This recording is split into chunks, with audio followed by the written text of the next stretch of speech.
Greetings, CagesideSeats.com, the best pro wrestling community on the interweb. Welcome to Cageside Speaks, Episode 2, the post-Battleground pre-SummerSlam edition, with an all-new lineup, except for me. You're stuck with me still. I'm Sean. I write stuff on the internet about wrestling, and with me today I have a couple of long-time, well, I don't know, BaconStrips has been around forever. Everybody knows BaconStrips. Meet BaconStrips. He's a blue dot today. Because I couldn't figure out how to post a picture in 20 minutes. And he's afraid that if you actually saw his face, he might get hunted down for his blogging and or rec award.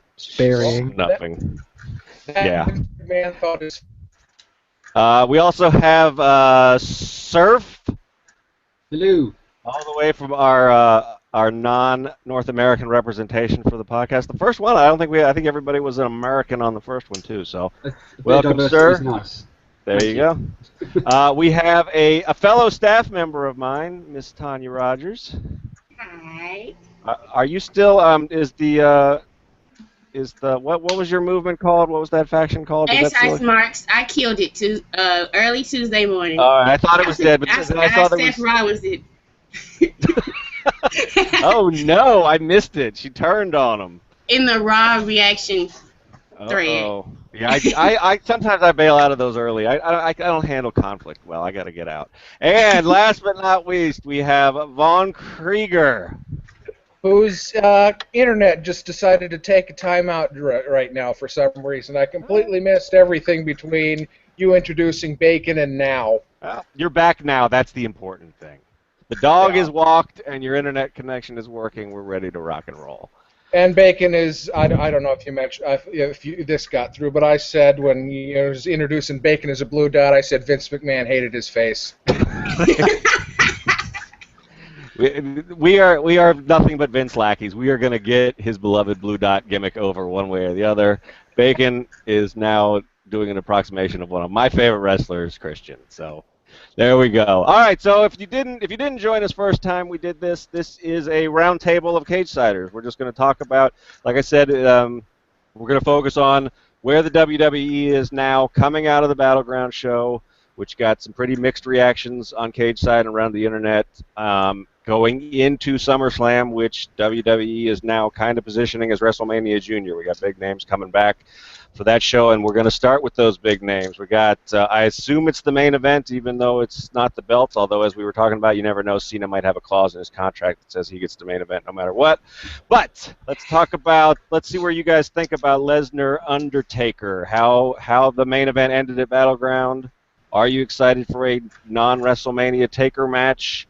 Who should win this thing? Should it even be happening? Bacon, what do you think?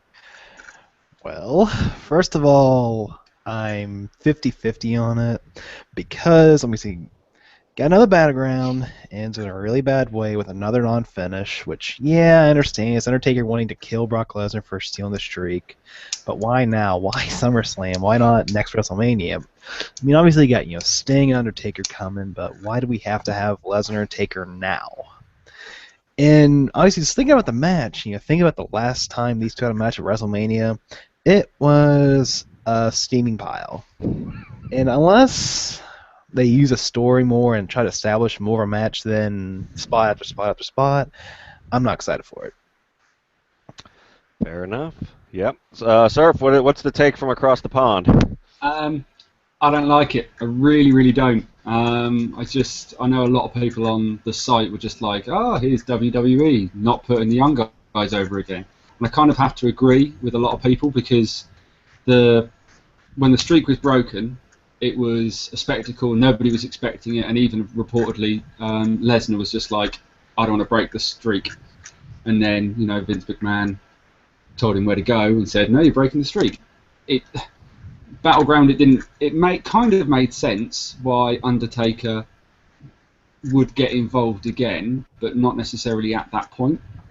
So I'm not sure why he did get involved. I think it would have been better if he had just got involved and then just disappeared and not have to set up another match, because he can't go anymore. Like, he really, really can't. We saw it with Wyatt at the last WrestleMania. it was a half decent match, if you can call it that, really. But it was more just this look. Undertaker's got more hair dye and has grown a small beard, and he can apparently still go, but he can't. I just don't like it. I really, really don't like it, and I'm not excited. The brawl on Raw was really good. I really enjoyed that. That was just funny in the fact that they just threw R-Truth to Lesnar, I think it was, because as if he's the king of comedy and can calm down any situation. Send him into the Middle East, he'll do well there, calm some people down. But yeah, I'm not really excited. There'll be a few spots which people will be like, oh no, that was really, really cool. But in the longevity of it, main eventing SummerSlam, I don't see why they should really have it on second on. Yeah, put it on just before the main event, and that would at least pick ratings up, because that's normally the death slot. So but yeah, that's how I feel. All right, Tonya, what do you think? I've said it since he came back. Go home, Undertaker. Go home to your family. Go to your children, your wife. Stay off wrestling. You should have retired after WrestleMania 28 with your streak. So none of this could have happened. Brock could have been already booked the way they were booking him after he booked the streak. There was no need for him to take that streak. So I don't like any of this, and I hope it is the main event so I could just turn it off once the match starts. I am completely opposed to this. Anybody else could be facing. I'd rather see anybody. I would rather see Curtis Axel against Brock Lesnar than the Undertaker. I'd rather see anybody. Me Anybody. too, but I'm an Axel mark, so that's you bring it. I mean, this goes back to what is we've all accepted it now, but the WrestleMania 30 move was controversial too. So, Vaughn, what do you think? You excited? Is anybody excited for the return of Undertaker? No. Any other thoughts, or that's it? Well, I don't understand what this is going to accomplish besides momentarily pop the ratings. Oh boy. Because, I mean, it's been a year and a half since Brock beat Taker, and he's just been sitting there going, I hate that Lesnar. I hate that Lesnar. Paul Heyman's saying shit about me. I'm going to go get that Lesnar boy. And whatever the outcome, it doesn't do anything. I mean, if Taker wins, that kind of undoes the whole Brock beating the streak thing, and we got a 50-year-old guy that just derailed the hottest thing going since, I don't know, a while. And that's a rub somebody else doesn't get. And if Brock wins, I mean, what's the fucking point of him fighting Taker again if Brock's just going to go over again? Yeah, I have to say I really like your impersonation of Taker as this like 70-year-old guy on a Texas porch somewhere. That's fitting. So that's a good point, though. I mean, what's who do you think wins, and is there any way to make it make sense? I mean, does Taker winning? I mean, to me, which I'm not supposed to give my opinion too much, but I can't help myself because that's me. If a 50-year-old guy can do what a 28-year-old CrossFit maniac can do, what does that say about what you think about Rollins? I don't know. I mean, who do you guys got, and can the story save it, whatever outcome we get? I think Taker needs to bite the bullet and get put away for good. Like I love the guy and I appreciate what he's done for the business, and like he was the guy for the that's really distracting, Sean. I'm not going to lie. This is why I'm so popular on the internet. I combine wrestling and cats. You're a regular Tyson Kidd, Mark. There's cat butt. Yeah, I just think Lesnar needs to go over again because otherwise, like Tonya said, it completely just negates everything that they did for WrestleMania 30. So yeah, he needs to. But I can't see it happening. I want that to happen, but I think Taker's going to win. Taker is going to win. Taker's going over. And that's just to further prove that if you were not a part of the Attitude Era or the Ruthless Aggression Era, you're not a star. You're never going to be a star. You're enhancement talent for the old guys coming back. Okay, so what do they do with Lesnar next? If he loses they just take him off TV and hope we forget that he lost, I guess? Take him off, and he probably comes back around Royal Rumble.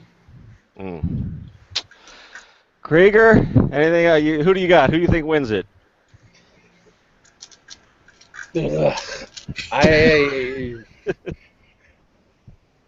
Whoever wins, we lose. Huh? That is perfect. Seems like we're in agreement. All right, Bacon, you got anything else on this? You just want to talk about John Cena because that guy's the future of the business. Let me tell you. Yeah. Taker, Lesnar, I could care less. They could both fight to double count out, and I wouldn't care any less. So you start us off on this one. I mean, is Cena the right guy to face Rollins at this point? I mean, do you like this champ versus champ thing? I'd rather see R-Truth face Seth Rollins at this point. All right, so our fantasy booking of this so far, just to keep everybody up to date, is Curtis Axel versus Brock Lesnar and R-Truth Seth Rollins. Well, here's why. I mean, Cena with his United States Open Challenge, dude has been killing it. Let's see. Stardust, Neville, pretty much all of his U.S. challenges except for one. Ambrose was the first one too, which was a really good match. Really good. Well, I think there was one powerbomb botch on the part of Ambrose. Yeah, but Like I said, all the matches except for one have been really, really, really good. I mean, his 2 matches with Cesaro have been amazing. So why does he have to go face Rollins, who's been wrestling like he's Mark Henry, like he's wrestling a slow Orton pace, which isn't. You can tell it's not his pace. I mean, you watched Shield versus Wyatt's Elimination Chamber. We all saw the same match. Rollins was flying around like a bat out of hell. So where did this Rollins go? Why do we have this slow, methodical triple R? Where did this come from? Why do we have it? Makes no sense. I'm calling him Triple R from now. That's for sure. I stole from somewhere. I'll admit. I stole from somebody, and whoever coined it. Sorry, I don't know your name, but I'm marrying you. It's fine. All the good stuff is stolen anyway. Somebody else already thought of it. Tanya, what do you think? Is this? I guess this is your main event. If you're hoping that. Yes, it is, and I hope Rollins retains, just because I don't think Cena. I think if Cena gets to Ric Flair's record, it should be a bigger deal than this. I wouldn't mind seeing as champion just because the matches will be good, but it's going to be the same old shit, so... But it's the same old shit with Rollins, so... Yeah. I don't know. I want Rollins to win because he's at least he's something new, and maybe give him a chance to turn it around because I think he has it in him. He was killing it before he got the belt. Mm-hmm. He was killing it, and then they said, be more like Triple H. Be more like Triple H. Surf, who are you talking to, man? What's going on over there, Surf? My girlfriend just came in and said, "Are you talking to people?" I'm just like, "Yeah, you hear voices in your head. They talk to you. They understand. They console you. She's real, I promise. No, I'm talking about us. I don't even think really miss it. I think Orton's not even on our agenda, so don't. We'll talk about him at the end if we got any time. Cena Rollins. Cena. Bacon's right. He's been killing it since winning. Since he kind of put Rusev away for good and destroyed him. The matches have been fantastic. The only thing that I don't like is I still don't like the springboard stunner. Yeah. Don't like it. Well, he can't do it, so. Yeah, it's not. Yeah, it like. I that's agree true. With he can springboard, but it's the rest of it that's the problem. Yeah, he's got that down, but it's just the finish. But I don't know where it's going to go. Like, if I don't see the point in it because if Cena loses, Seth's not going to take his US Championship. It's not like a champion versus champion. It's basically just a shot. True. So yeah. And I don't think Cena's going to hold on to both, and he's not going to drop it before SummerSlam. So unless he's going to try and do a Kurt Angle TNA pay-per-view where he wins all of the belts in one magical evening, which would be quite interesting, especially if he won the Divas Championship against his girlfriend, because that would just be hilarious. That would probably do good ratings. Yeah, it'd be amazing ratings. I just don't see the point in it, apart from just trying to build Seth as this champion who pokes people in the eye to win, because apparently that's enough to get them into a pedigree and immobilise them. You found my weakness. No, my eye. I just don't see the point in it. It's just really irritating me. But I think Cena's got to lose it, and then he's got to drop. I think he's got to drop the US title some way. He's got to drop it to somebody, because otherwise it's just going to become too predictable, and everyone will be thinking, well, he's not going to drop it before WrestleMania, so he'll drop it at WrestleMania. And as soon as they make that booking and they announce that, then it's going to be done. Everybody is going to know who's going to be the next US champion. But he's done a great job so far of raising the profile of it and bringing it back, opposed to the cursed Intercontinental title. Ugh. Yeah. Krieger, what are you also in the thinking Rollins or hoping Rollins wins group, or? Yes, because this is just, I have no idea why you spend so much time on having John Cena do the U.S. Open thing, and then just suddenly out of nowhere, one night, John Cena comes out, hey, you're poopy, and then he's got a world title match for some reason. It's like the Undertaker Brock thing. It just smacks of Vince going, God damn it, we've got the lowest ratings in 20 years. We need to fix this. Get John Cena world title. Get the Undertaker back. You know. Yeah, that's certainly seems that way. Yeah. So I mean, what do you guys think about? Does this mean has the Authority turned face? I mean, They don't know what they are. I think they have, because of Steph in the Divas division. Like, it makes sense for them to even though Triple H face is really cringeworthy if he goes back to how he was during DX. At the time it was cool, but in review it was. Although now I kind of want to see him doing penis jokes in his suit. I don't know. That's I think that's a strange fantasy you have, Sean. It's not the only one, believe me. But yeah, I think they are going to turn face. And I never really liked the idea of just Seth being protected by the Authority anyway. I think he has to sink or swim. So if they do turn face and they leave Seth alone, which is what they have done this last couple of weeks, now that he's just got rid of J&J and Seth, then it might do well for Seth. It might build him up a little bit if he's going to be on his own from now on. And it might actually be good for the Authority, because if they're faces, they might actually spend less time in the ring gloating about their evil, dastardly plans and actually just make matches. that would be nice. I mean, are we seeing? I mean, is this like a? I mean, is there an interesting story here with Rollins in sort of a wrestling is wrestling way, where for going back to his betrayal of the Shield to like the Authority sort of abandoning him? I mean, can that be saved? Am I reading too much into it? Anyone? If they turn him face, no. If they turn the Authority face, because Triple H is the evil one who is standing over Roman Reigns and Dean Ambrose going, I win. Yeah. So that's the evil dude. That's the dude behind Traitor Face. True. Seth is supposed to turn face on Triple H if this is supposed to work. He's supposed to realize, oh, I screwed up. I turned on my boys for this crap. Screw you. I'm already better than you. I could take you down. I was close to taking you guys down with the Shield. That's supposed to be the story, not whatever the hell they're doing now. I agree. I think that's the way. I mean, they teased it when they, I think you had the germ of that idea when like Seth was, when they did the triple power bomb, when you could see that Seth was like, hey, maybe I want to get back together with these guys again. And, exactly.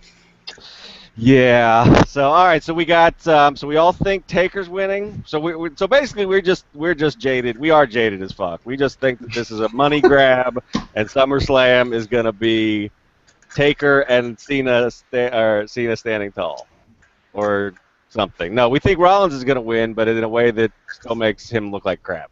The Big Show's gonna come out and punch Cena in the face, and then punch Seth Rollins in the face and walk out.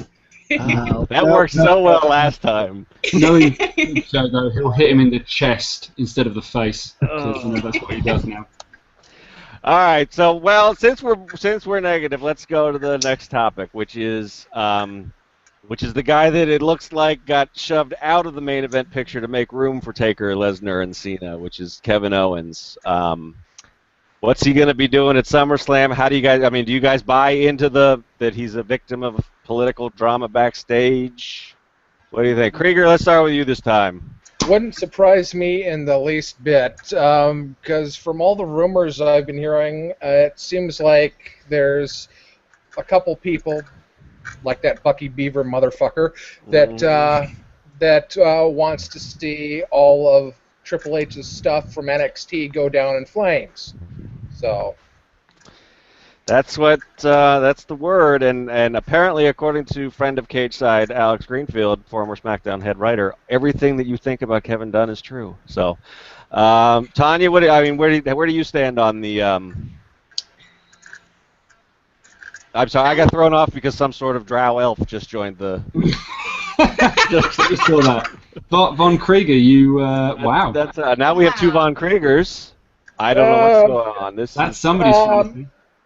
One of them stopped. That's creepy. All right, just be quiet. We'll just pretend there's two of you. I don't know. It doesn't seem to have messed up anything. I'm sorry. I just interrupted me while Tonya was talking. So. I do believe that Kevin Owens is being sabotaged. How else do you bring somebody in that way to end it with him tapping out? Everybody knows, like in wrestling, tapping out, especially, that's an embarrassment. And then you have him explain it by saying, "Oh, I didn't want Cena to hurt me." Oh my God! Like, no, this is ass backwards. Like everyone is saying, it took them how long for him to be fed to Cena? Like the quickest ever. Like, don't even have any feuds with anybody else. Straight to feeding them to Cena. Like, come on now. Like, everyone can see what they're doing. It's obvious. Yeah, so,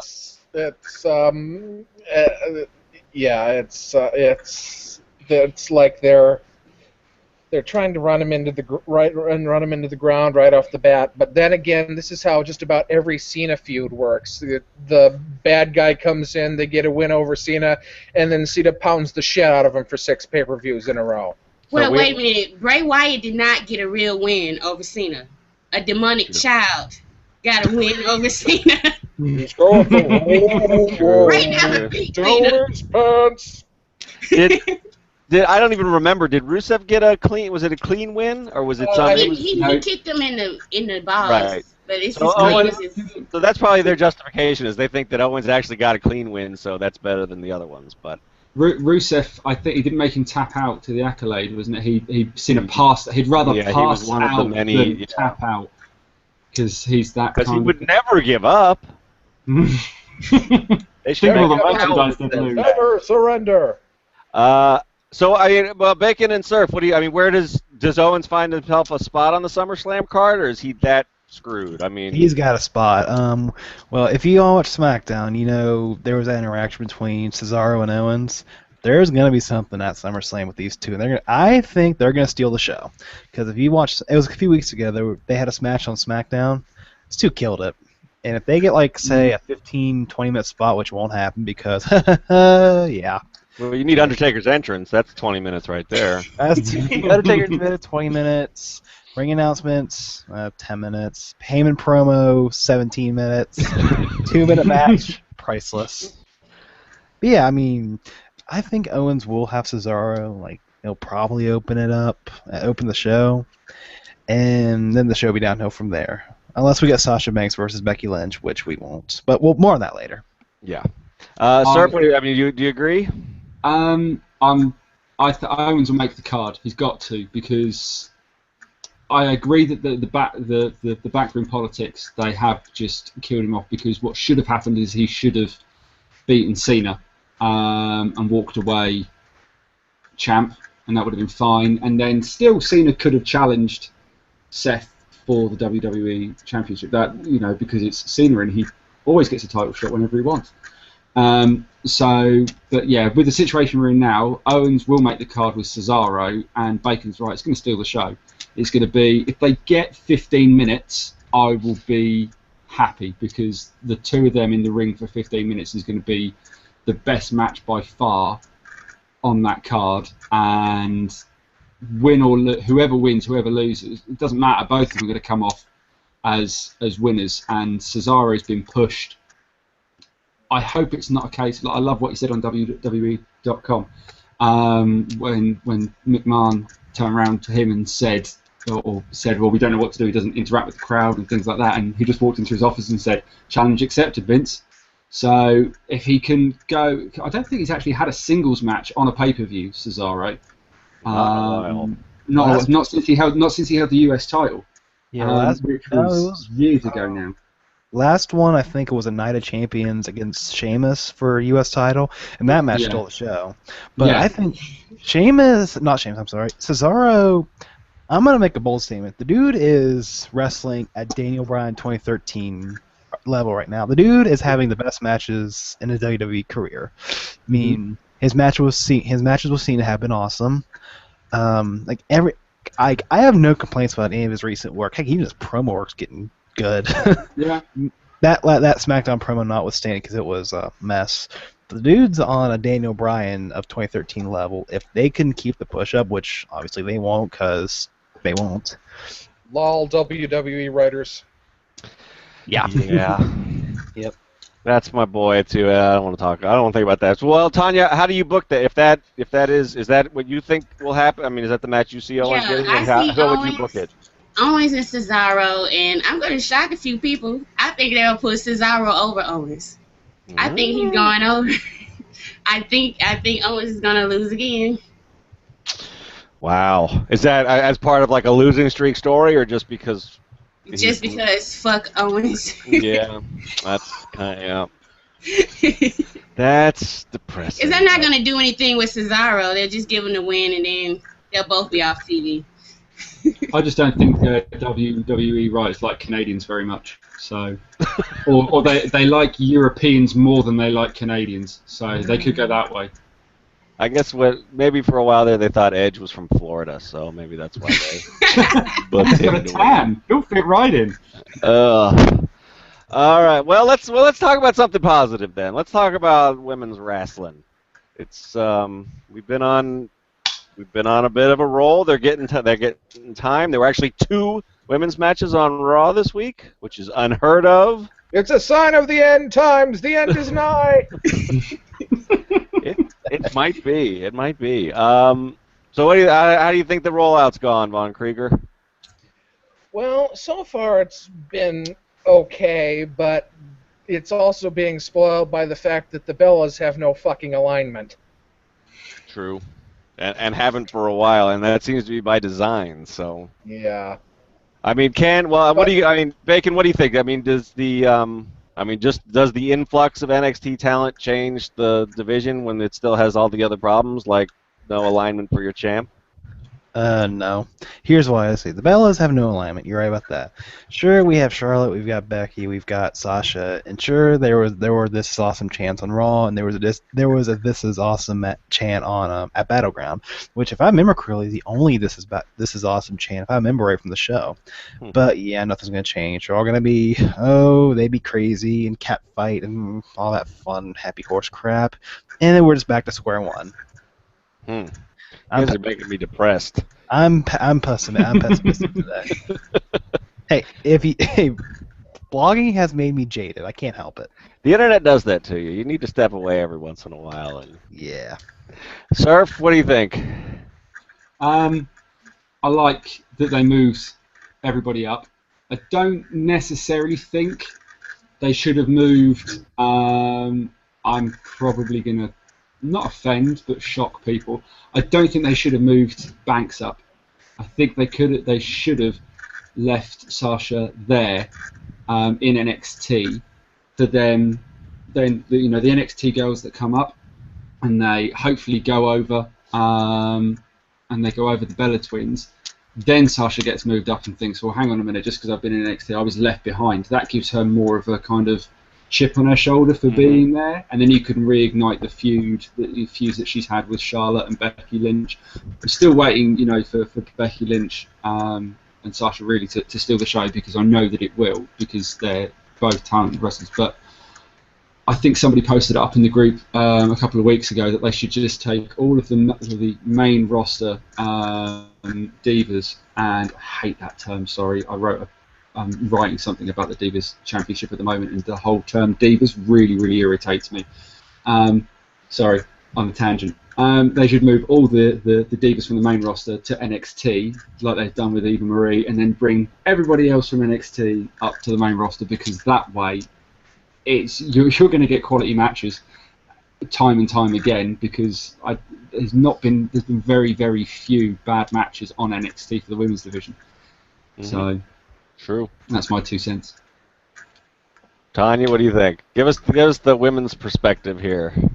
Well, I watched NXT for the women and just happened to like, oh, this dude's cool, whatever. But I kind of feel like they're going to give. I'm just holding my breath and waiting for them not to ruin Sasha. Like, I'm so worried that she's just going to become a caricature of her gimmick, and they're going to go right back to 2-minute matches and not giving a damn. The only hope I have is that Charlotte is a Flair, and that maybe they, want to like have her as the face of the division. And if they keep her as the face and make it serious, I will take that. I will take it. I think there's good signs there. I mean, I think they seem to be wanting to build Charlotte sort of as their Ronda Rousey kind of a character, which she wouldn't be my pick. I'm a Sasha guy all the way, but hey, I mean, if like you said, if that gets changed, then go for it. Yes. So all right. So what do we think we're getting at SummerSlam out of the way? Are we just going to get this like 3-way, this 9-woman match with like between the factions, or I think we're going to get a 3-on-3-on-3. That's about. I hope not. I hope not, because Tamina would just be in the way. She needs to be ringside. They need to pick. It could be they don't like, need to tag her in. She can just stand out there. That would be the best option. Just don't tag her in. But you'd have Naomi to worry about. Yeah. I think hopefully, like, my ideal booking for it is that leading up to, because they're making this whole thing about Team Bad and different factions within the women's division. I think they should make it that the weeks leading up to SummerSlam, it's almost a tournament, not like King of the Ring, because I know Vince hates that. Apparently, he still hates the women's division until recently, but if they booked it like that, where each week you had, because the 3-on-3 matches have been doing really well. Even back to Beast in the East, it was actually, even with Snooker there, it was a half decent match anyway, even just between Paige and Nikki. So if they booked it like kind of like a tournament where the teams competed for a place in the main event, because if anything, that then gives Nikki's team an incentive, because they'd obviously want one of them so that the Bella Army can keep the belt. That way, that gives them an incentive to actually fight for it as well. Will they do it? No, but a boy can dream. There you go. That's what fantasy booking's for. Do you guys think, is Nikki gonna break AJ's streak for longest Divas title reign? Yep. Definitely. And then I hope some. not. Yes. And then some. Yeah, I hope not. I am also on the hope not side. Do you have a realistic hope? I mean, do you think they'll? I mean, I think my problem with this is it goes back to your point about them not having an alignment. If she was like a real heel, it could be a great story as like people tried to knock her off. But since we kind of kind of don't. Yeah, you can't really have an ongoing centerpiece of a title holder for ages and ages and ages, and have them be a face or a heel and a face and a heel and a face and a heel. It's like the female version of the Big Show. But at least when Show's doing it, they don't have the belt on them the whole time. Yeah. So Which is So potentially,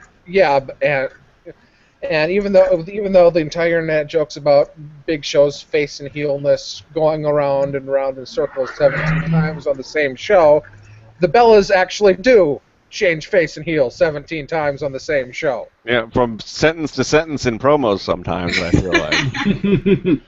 All right, so Nikki's gonna be. So the other women's the other hot women's wrestling topic of the week is my boss, our general Gino Morasco, is all in on Eva Marie as the future face of not just women's wrestling. I think he wants her to be the next John Cena.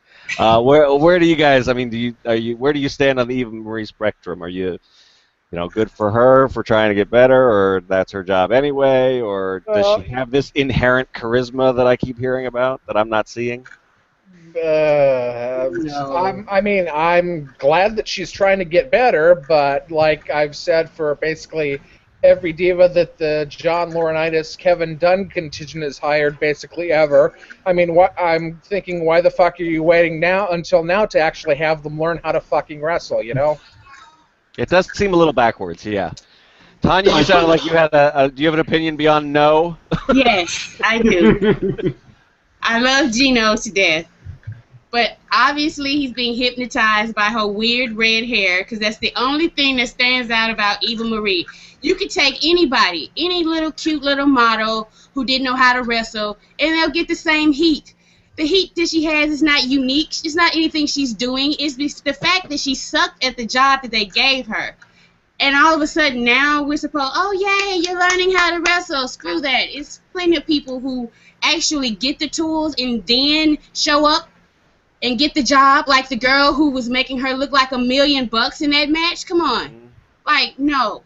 No on Eva Marie. She can stay on Total Divas, and no, I saw nothing. She has to show me way more than that. The problem I had is that he compared her to Sasha, and they're not even in the same league. Well, he doesn't like Sasha, so he's sort of dead to me right now. I'm not even talking.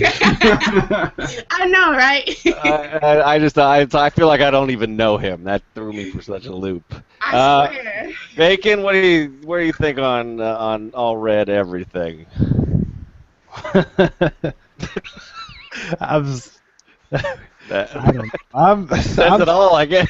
I can't even say it seriously, Bacon. Come on. I'm on the fence here. Good for her. She's learning to wrestle. She's getting the training wheels, all that.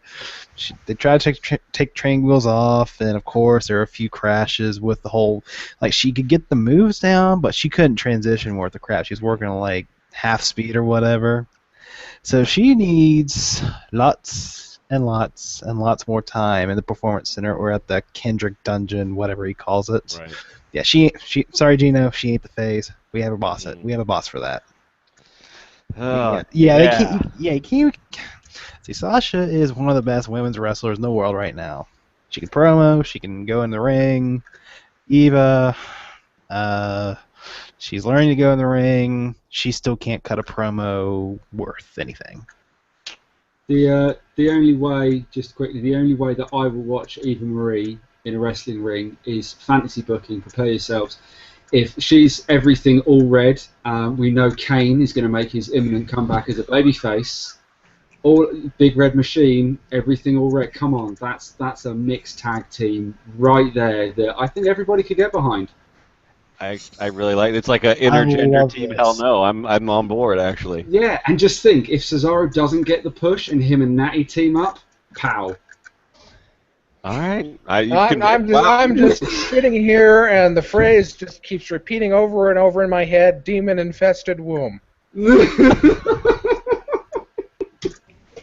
Well, that also sets her up for a feud with Nikki, since Nikki likes to throw around womb insults. We're supposed to forget about those now that they're facing. I wish you died in the womb. Now that they're best friends and sort of baby faces again. I'll probably get chucked out for this, but you could have a womb on a pole match for the Divas Championship. Hold on there, Vince Russo. Wow, that's all I have to say about that. By the way, hopefully my sarcasm came across in that. I got you. Yes. Yeah. I do like the all big red everything machine monster tag team though. God. Your lips to God's ears. Now my diseased brain has a whole thing of monstrous female heels called the Dungeon of Womb. I like it. I want to join it. I like it. I'm sure they have a club in my hometown, which is probably Something wrong with me, though, I think. All right, so since we're just fantasy booking and putting mixed match peoples together, which is how I think they booked the tag team division, what's going on there? Who can tell me who the tag champs are? That was a glorious segue, Sean. One-time players, I think. Yep, you got it. That's good because that's better than I do. I always have to remind myself who has the Money in the Bank briefcase now. So primetime players are still champs. The New Day, I guess, are still chasing. And are there any other teams? Los Matadors get trotted out every once in a while for surprise wins. I feel. Here's the question, because like 2 months ago, New Day had finally turned heel and they were really connecting. We're all digging the gimmick now. It felt like maybe tag teams were coming back. They were doing the Mega Powers thing, which was cheesy, but some people really dug it. And now I feel like, we're right back to nothing. Well, part of that, too, is that's before Tyson Kidd got hurt. So we had best team ever really making moves. I think it's the backroom politics again with... I don't even watch that. I watched so little of the tag team division that I can't even remember the guy's name. But Gator.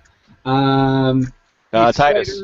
Titus. Yeah, that's the one. Yeah, Titus. I think it's because he got that award for being a great Dad of the Year or whatever, yeah. Dad of the Year.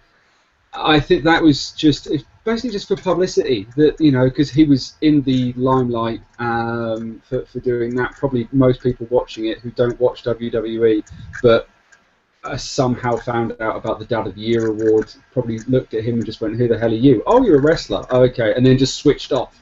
It wasn't a way for Vince to get, we could get like 2 million more viewers every Monday night if we put the belt on him. It didn't make a difference. They should have kept it on New Day. I kind of miss the old days of when you'd get 2 super white-hot fan favourite single wrestlers and just throw them together. And just have that, even if they didn't hold the belts for very long. Because, Shawn Michaels and John Cena and Batista, even though they didn't even hold it for that long, it was just better, even just better storytelling than the tag division at the moment. They were killing it with New Day and the Brass Ring Club. Hopefully Tyson Kidd gets a hell of a lot better, a hell of a lot quicker, but I don't want him to rush. Because that would be bad for him and bad for Cesaro's single push potentially. But yeah, they just need to do something. They actually need to think about it more than just what's the the latest favourite flavour of the month, and we'll go with that and put the belts on them.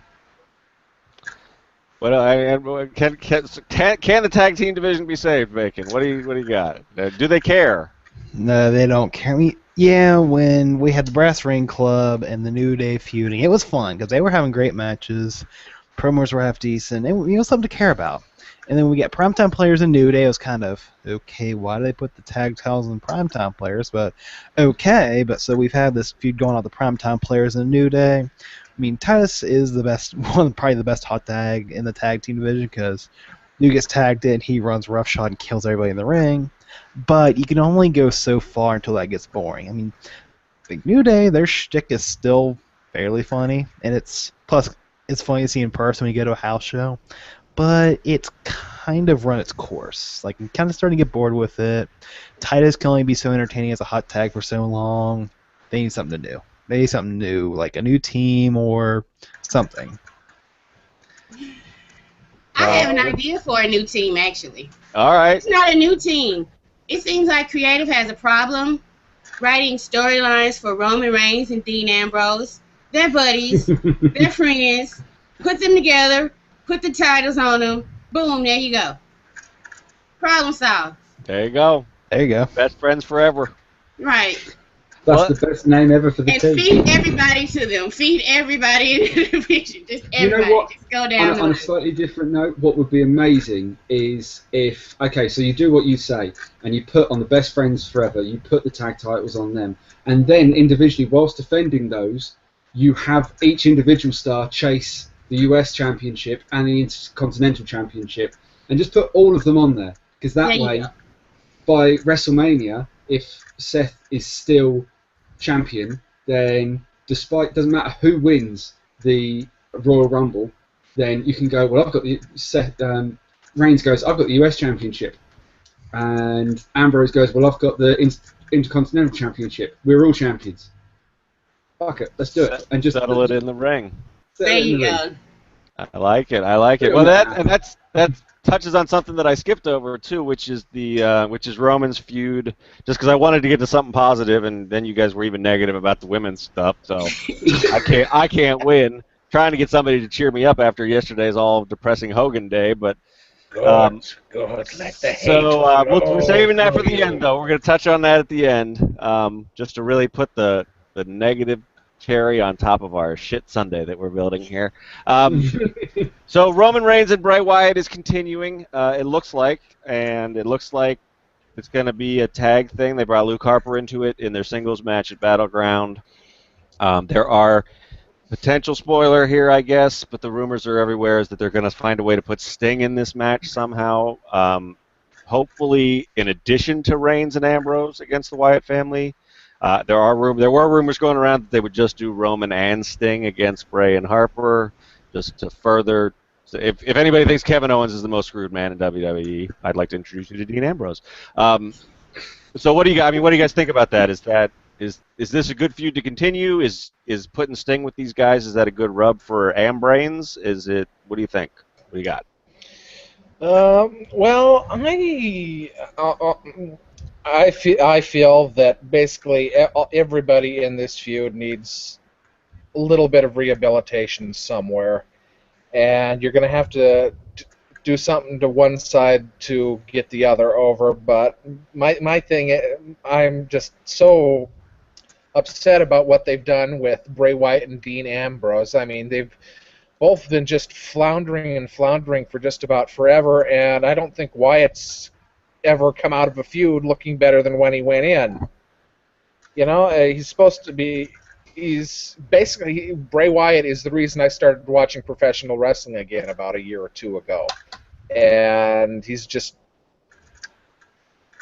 basically a guy that they trot out and he says weird things and he loses. That's what he does, and it's sad because it's an interesting character and they could do so much more with him if they could actually pull the trigger on what makes him an effective character, the whole creepy cult leader corrupting vibe.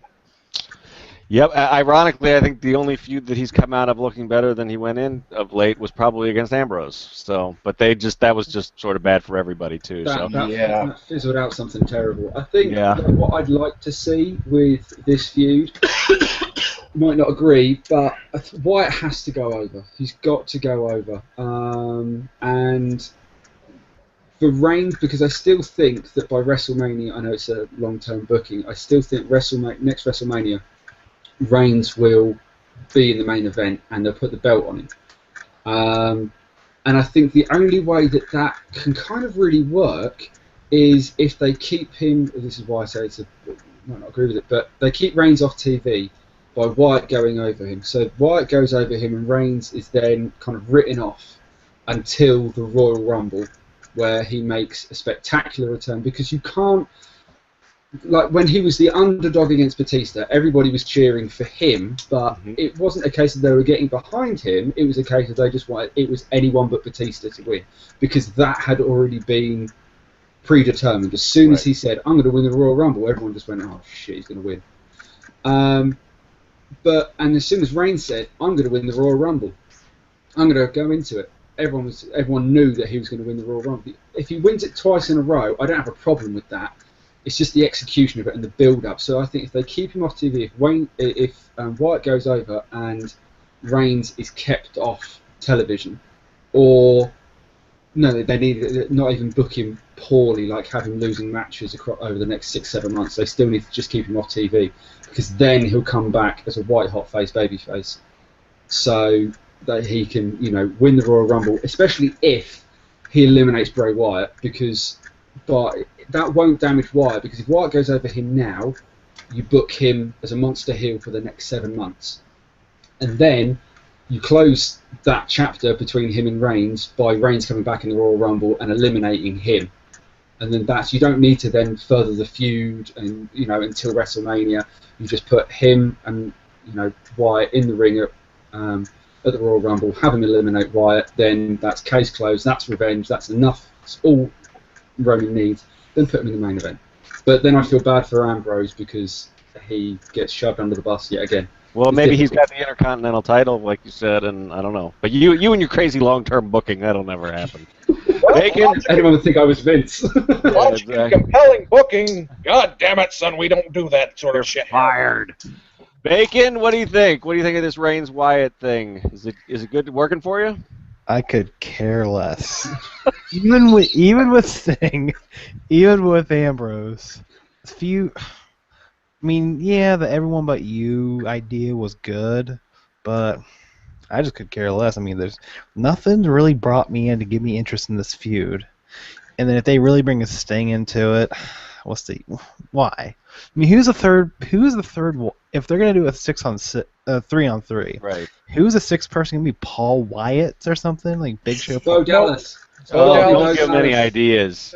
Because Hey, if you remember the last time we saw Sting on that little after Raw snippet, he did the Scorpion Death Drop to Bo Dallas. Oh yeah, that's true. I forgot about that.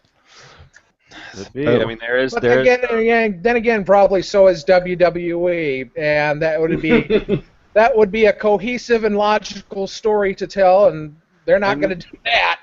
That's just Bo's job, is to get fed to the part-timers. He got fed to Rock at the house show in Boston too. So, Tonya, we started with you. You want Ambrose and Reigns back together. So is this a way that works for you? I don't want any logic in this storyline. What I want is to somehow Ambrose ends up being minions for Bray Wyatt and doing his bidding.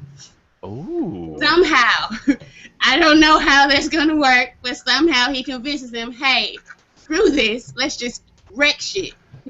That's what I want. It's not going to happen, but that's what I want. Just Bray Wyatt and Ambrose. Those three. Luke Harper, go have your career somewhere else. Those three. That would, you know what? That would be one way that they would all come out of it looking stronger too. Actually, I mean, I could watch them wreck shit for 6 months or so. Yeah. I like that idea. All right. Well, hey, we're excited about our own booking, even if we know it'll never happen. That's good. Well, so the last discuss. I'm going to do my Becky Lynch impersonation. Disgusting. Bullet on my list before we get to the closing thoughts and the big orange racist guy is the I guess Dolph. The latest rumor is that Ziggler is going to show back up for SummerSlam, like right before a big return from his throat injury that Rusev gave him. This week we saw Summer Rae is now doing a single white female like stalking thing of Lana. She's going to dress like her, and Rusev is really creepy, and so that's maybe eventually one of them can feud with our dream Eva Marie Kane team. But so it looks like we're going to get maybe intergender here, or this is going to be what Rusev does next is fight Ziggler. Everybody was really down on this program a couple weeks ago. Have they rejuvenated it for you, Bacon? No. Do you? Could you use an affirmative phrase ever once when I come to you, Blue Dot? No wonder you got the blue dot. No, it's not working for you. Why? What? Somebody got a train coming through their house. Yeah, I'm right next to the train tracks. Let me turn my mic off. Oh no, that's okay. It seems to have gone away. So, Bacon, your All right. pessimism about this feud. This is like when they have their segments about this feud, it is probably the most painful thing to live blog because it's just so. God, it reeks of Attitude Era. You know, we're doing cat fights on the outside. We got some big Bulgarian bastard pissed off at some whatever Dolph Hollywood Ziggler. pretty boy. Hollywood boy toy Ziggler. It's just I can't care about it. It's just all the content has been painful. Yeah, Summer and Rusev are doing good and all, but everything else is just god awful. Like if we were to end the year now, this would be the worst feud of the year, easily. It's basically what's at the core of this is the same problem we have with the women's division. It's WWE booking is women are props, bitches be crazy, yo. Yeah. There you go. And basically, Lana has been treated basically like a title belt. Just replace her with a sexy title belt, and the feud stays exactly the same. There's our hot take of the day. Tanya, you audibly gasped. What are you? Because he said it, and I'm like, he's right. Oh my god. Yeah, I mean they threatened to give her some actual like willpower and agency and stuff when she was saying that she was using Dolph to get. I mean, I don't know. I'm sorry. I tried to play devil's advocate. I can't You know even. what? Do it. I was officially done with this when Lana got in the ring and said Rusev controlled her. I'm like, no, honey. I saw the dynamic of your relationship. You were the one saying, crush, no. Crush. Once Lana got in the ring and said, he controlled me, I was like, I'm done with this. I'm through with this. Next. Yeah. You have to go back and watch NXT because then you can see Bray Wyatt have purpose and you can see Lana control. Go back to early 2014 NXT. SiRF, are you looking forward to the Rusev Ziggler match at least? I mean, anything? I've fast forward.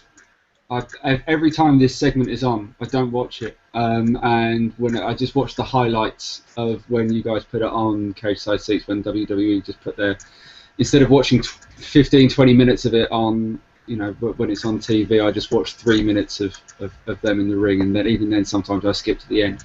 Can't buy into it. Rusev, it's not Rusev's fault. I like Lana. I don't like how she's been written.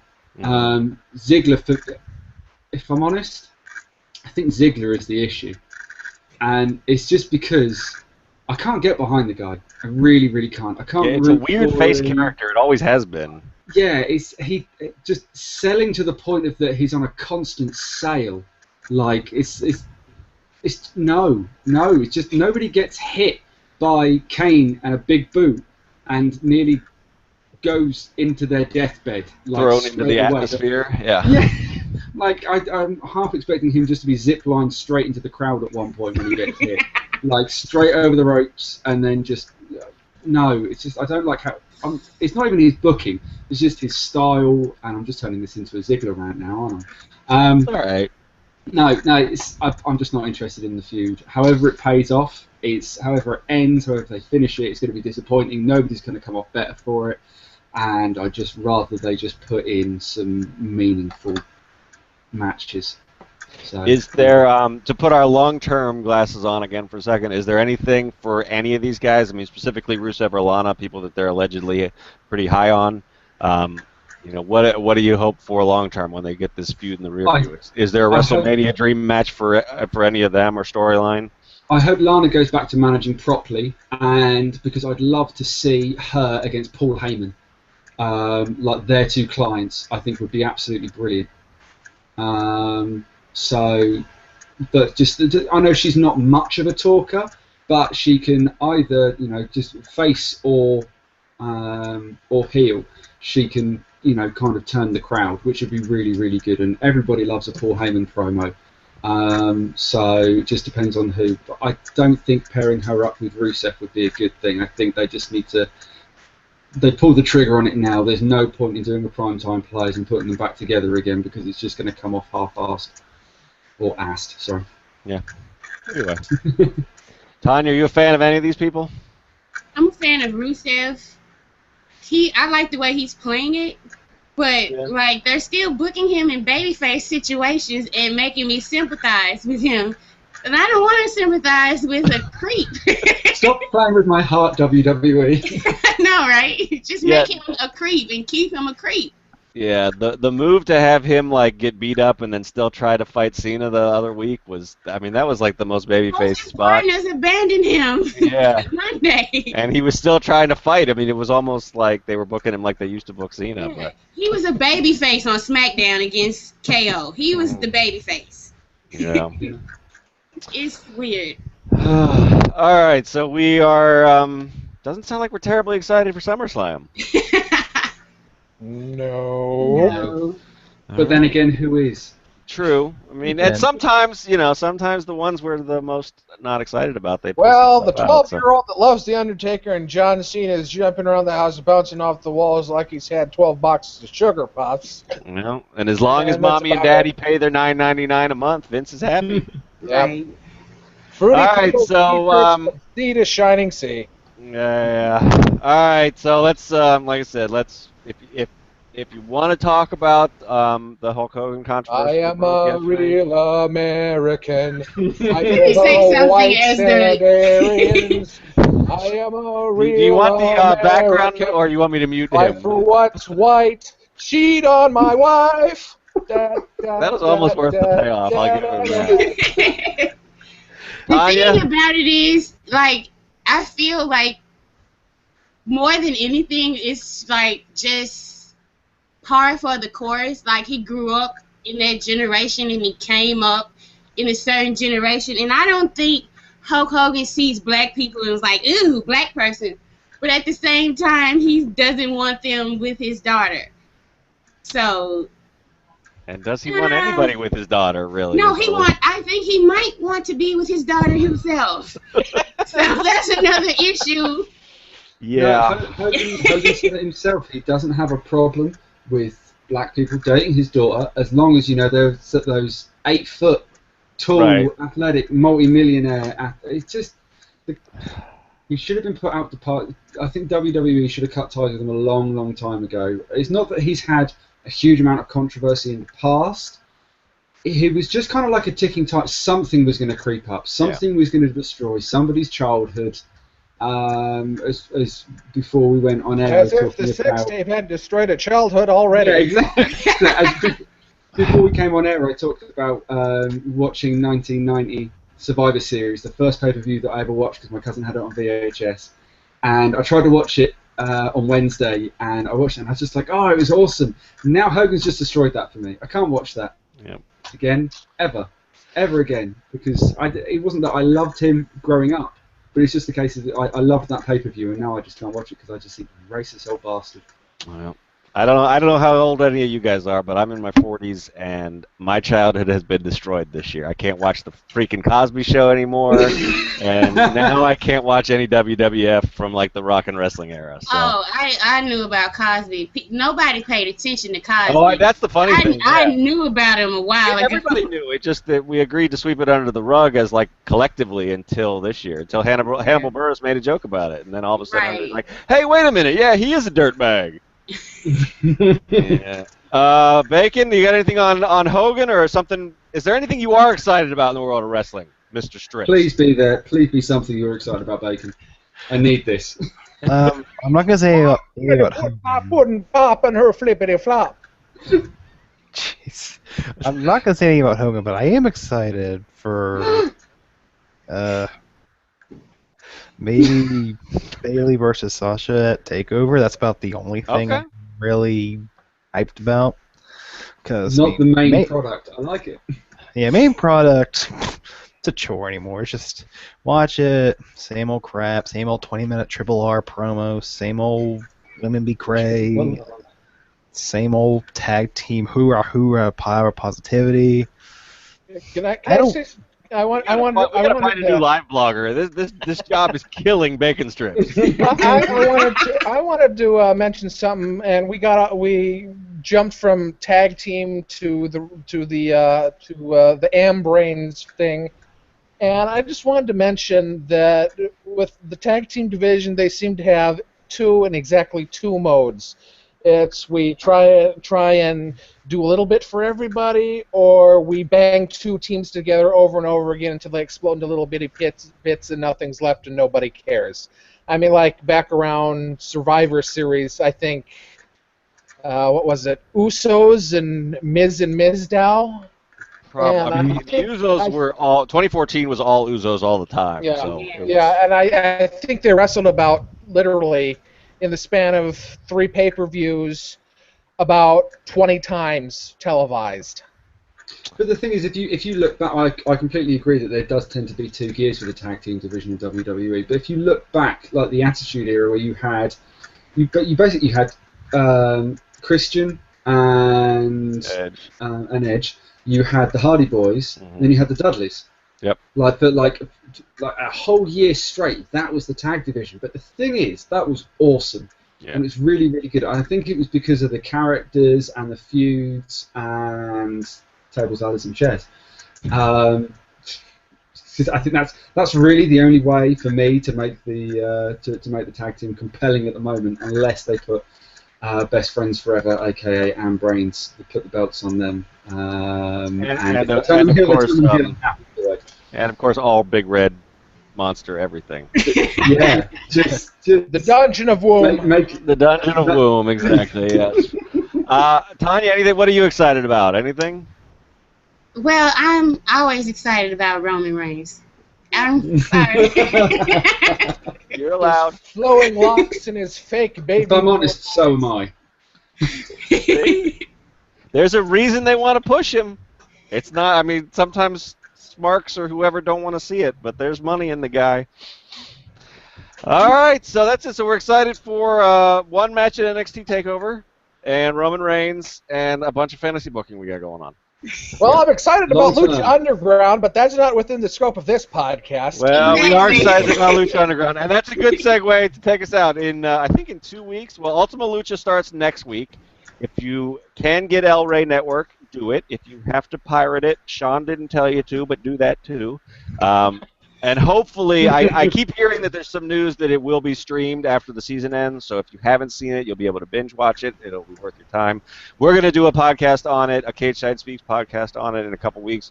We also might have some interviews with some folks on Cageside, some Ultima Lucha and AAA people.